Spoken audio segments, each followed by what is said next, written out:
Hi, my name is Claudia, my middle name is Dora, and I recently started this channel, Floradora, to talk about my plants. Today, I'll be talking about plants that I've fallen out of love with or just haven't had too much luck with.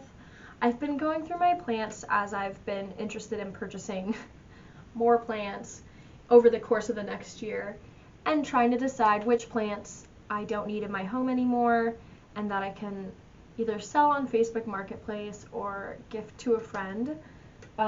Some of these are beyond saving just because I'm not good at them. I guess it's not a flaw.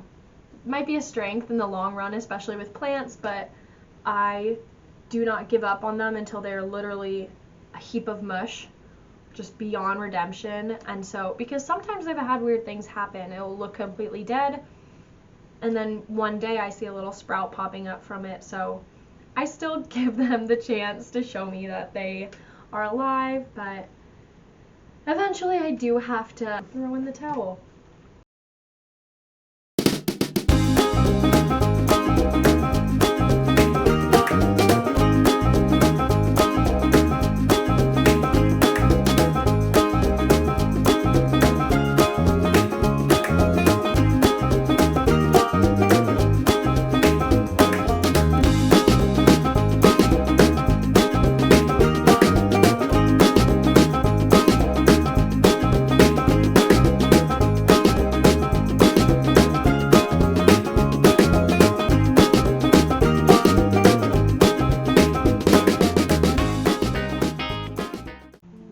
Fit check.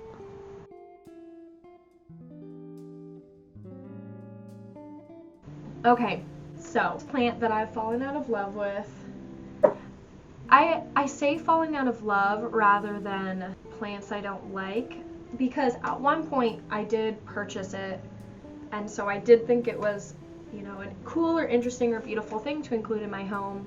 So at one point I liked it, and I've fallen out of love, whether that be because I am incapable of caring for it adequately, or just because the look of it isn't that exciting to me anymore.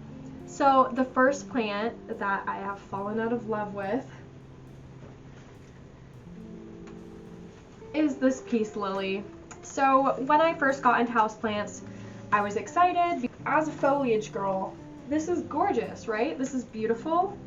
One thing is, I don't want my cat nibbling at it. Peace lilies do contain oxalates, which can harm cats' kidneys, which are really vulnerable. So I have to keep my peace lilies high out of reach, just in case Gravy decides to start nibbling on my plants one day.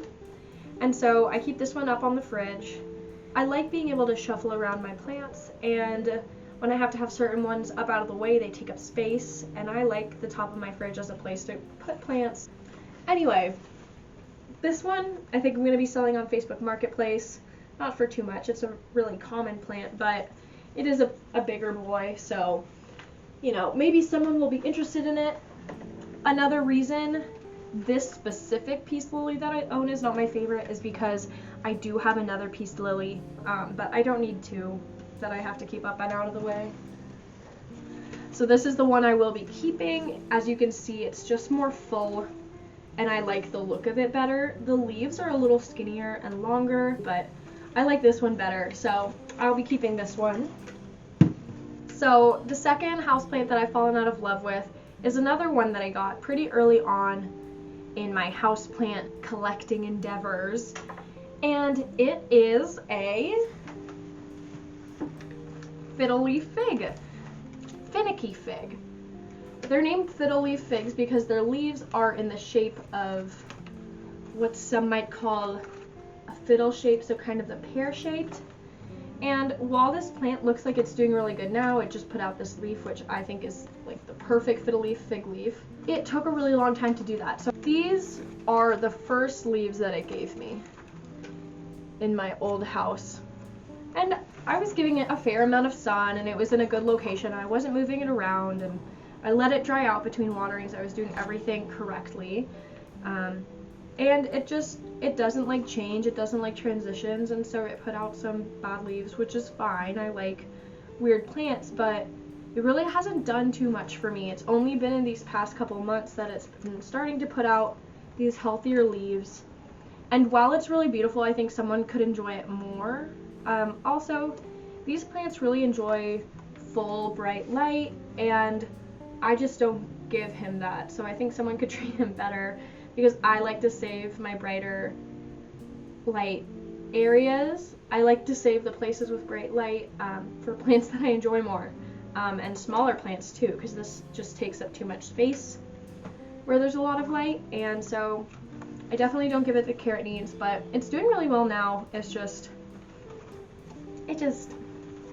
bothers me. Most of these come down to the fact that they hurt my feelings, so guess I'm spiteful. But this is another plant that I've fallen out of love with, Burgundy rubber tree, or Ficus elastica. This plant just, I see Ficus burgundies at the store 3 times the size of this one for $4, and yet this one has not grown at all in my care. It's recently put out 3 new leaves, which is exciting, but also one of its old leaves fell off, and then this one's kind of looks like it's on the way out. And I don't know what I can do better for this plant, so I think someone could enjoy it better than I do and take better care of it, because obviously it's not happy with me because it's just not performing. And honestly, a rather selfish reason why I'm less interested in this Ficus elastica burgundy is because I now have a Ficus elastica Taniki, not sure. But look at these leaves. They're massive, they're variegated, they're glorious, and Shoddy's just pumping out new growth. Oh my gosh, this leaf is like pink and white. Ugh. So I love this guy, and with this guy in the house, this guy just hasn't been doing it for me, and I'm sorry. We'll find you a good home. We will. But this is not my baby. Another plant that I have fallen out of love with a little bit recently, not too recently. This plant and I have had troubles since I got it. So this was once a massive basket of Syngonium. I don't even know the type, because honestly I'm not a Syngonium girl. I think the leaves are really cool. They're interesting shape. They kind of look like these little winged. But pretty much the second I got this plant, it was a massive pot of it, really glorious, from like Safeway or something. Leaves just started dropping one by one, crisp up and down. I was giving it the amount of light that was recommended. I was giving it amount of water recommended, and my planty instincts that I have sometimes, and it just didn't like me. So I decided, let's pull it apart. And so I broke it down and took out all the individual pieces and stuck it in this bell jar. And now they have roots and they're thriving, and there's some little, if you can see, there's some little babies in there, little leaves that have sprouted up. So I was hopeful when I got this plant, and it just didn't like me. But now it's kind of an interesting little grody, swampy centerpiece, so that's kind of fun. We love that for her. Another plant I've fallen out of love with, again, this is just this one specifically, not this entire genus in general, because I have been talking about how much I love Dieffenbachias recently. But this one, I got this one before I knew too much / cared too much about plants. You can't care too much about plants. I got this one before I knew too much about plants. And I didn't give it light, because at that point I was using plants more as a decoration. I did not give it enough sun, and I forgot to water it all the time, and so it died off leaf by leaf. I cut it all back, which, when in doubt, take your plant out of its soil, clean off the roots, cut off the dead leaves and stick the bottom of it in water, and you know, often things start happening. But yeah, so it has some roots now, and it grew 4 heads in place of 1, which was kind of exciting, but I definitely won't be selling this one because this is not worth money. So this is one of the examples of something that I would just keep, that I'm just gonna keep as a little experiment, put it on my windowsill, see what happens. You never know. Okay, we have a common theme here of plants I fell out of love with, or just plants that didn't like me, and I'm a bad sport apparently. This was my Begonia Rex. This is another example of a plant that I got a long time ago and did not know the care needs for it.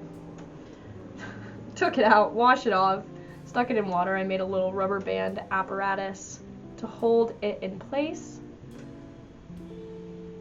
Stick it in a vase of water. And you know what? Maybe something will happen, and maybe nothing will happen. People come into your house, they think you're a mad scientist because it's full of all these weird structures and jars. Kind of interesting. Another plant I've fallen out of love with. Well, this is not a plant I've fallen out of love with because I actually did really love this plant, and I never stopped loving this plant, but again, it stopped loving me, which is fine. It has every right to not love me. This is it is. It's unidentifiable right now, but it was an Alocasia poly or an Alocasia African mask plant, which I actually have healthy versions of this now, but this guy got too much direct sunlight and his leaves crisped up. Hopefully this guy is working on putting that energy into a new leaf, but we'll see. I'll show you an example of my healthy Alocasia poly. I've shown this one in a video before. It's really beautiful, and honestly, to say it's healthy is a stretch. I actually got this one, realized that it seemed to have the beginning of root rot, and so did my little trick. I took it out, I cut off all the rotten roots and cleaned it off and stuck it in water, and I've had luck doing this with Alocasia before, so hopefully I can rehab this guy and then plant it back up in a better soil mixture, and then hopefully it will be redeemable. I have hope for this guy. So honestly, this might be a shorter video because I haven't fallen out of love with too many of my plants. I still am really excited about most of the ones I have. And also, a lot of the plants I fell out of love with are dead beyond repair. And so I can't show them because they died, because they didn't love me. Don't get emotional. Anyway, so now I'm going to talk about some things that I'm excited about. So I'll show you a couple of my new setups. And we're gonna leave. So here is one of the things that I'm really excited about. It's not the most pretty thing right now for these winter months. The windows have gotten a little colder than I had hoped they would. I don't know what I expected, but here we are. So a lot of the plants that need brighter light that I had sitting in the window are getting way too cold at night. So I decided I would get a grow light setup. And I just put some of my higher light requirement plants that were not getting adequate light here. I am going to be working on the setup a little better so that they're getting more of the light rather than the wall getting a lot of the light, but we'll see. This is how I'll start for now, and they're definitely getting more light than they had been at my window during these kind of cloudier, rainier days we've been having recently. Another thing I'm super excited about is that my boyfriend and I made these hanging planters. I'll show a picture of our inspiration right here. And the other day, we just had a fun little date where we built them together. So in this larger one, I have one of my kind of common orchids, but I think that it should do well. In the middle, there's some orchid bark that it came with, and then the edges are all some moist sphagnum, so we'll see how it does, but I think it's really liking it there so far. And then I said that was the larger one because we also have a smaller version of it. This one, I have this baby monstera plant that I have because I think this and the orchid will do well in these just because it allows for aerial roots to really express themselves. Also, I don't know if I had this last time, but this is another thing I'm excited about. At one of my favorite thrift stores here, they had this big wooden bookshelf for about $4. And so I decided to make a little bit more room by the window that wasn't up against the cold glass. I could kind of hook and secure this baby up and throw some of my plants that also enjoy light and weren't able to get it where they were at. Here are some of my propagations that I'm working on. Here are all my little string of babies. My marble queen cutting. My pearls and jade cutting. Something I got confused about is the difference between pearls and jade and enjoy pothos.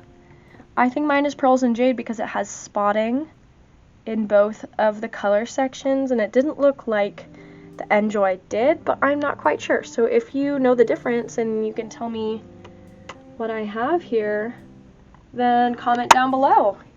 Nothing new here, still as cute as ever. You gotta sneeze? Oh, bless you. I don't know if I showed this either, actually. I potted up this monstera that I had that's kind of a medium-sized monstera. It has some damage that it came with, but overall it seems pretty healthy.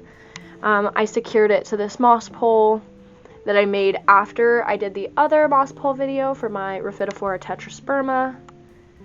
And yeah, hopefully some of those aerial roots will start to kind of bury themselves in that. Overall, I just love this corner of my house. And I love this little corner too. I just think these little nooks are the cutest thing in the world. So yeah, this Rhaphidophora that I potted up has been looking really, really good. Also, this isn't too crazy, but I just thought it was really cute. I just found this little basket at the same thrift store that I go to, and I put a little plastic cashpo in it, and then I put my Monstera adansonii narrow form in it, and I think it's gonna like it here. It's right by the window, but it's not too close, so I don't think it will get too cold. I also have this guy by the window, same situation. I think it's getting good light. I don't think it will get too cold there, but obviously we'll see as winter progresses. Look at my cute little snowflake hanging thing, and it's snowy outside. And I potted up this orchid in sphagnum because it seemed to dry out way too quickly when I had it in leca. Thank you for watching. I really appreciate people that watch. And yeah, thank you so much. Comment down below if you have any video ideas. I have a few in the works right now. Some a lot stupider than others, but I'm still excited. If you want to, you should subscribe. For more planty content. I just like talking about my plants, so we'll be doing more of that. Bye! I forgot to talk about my croton.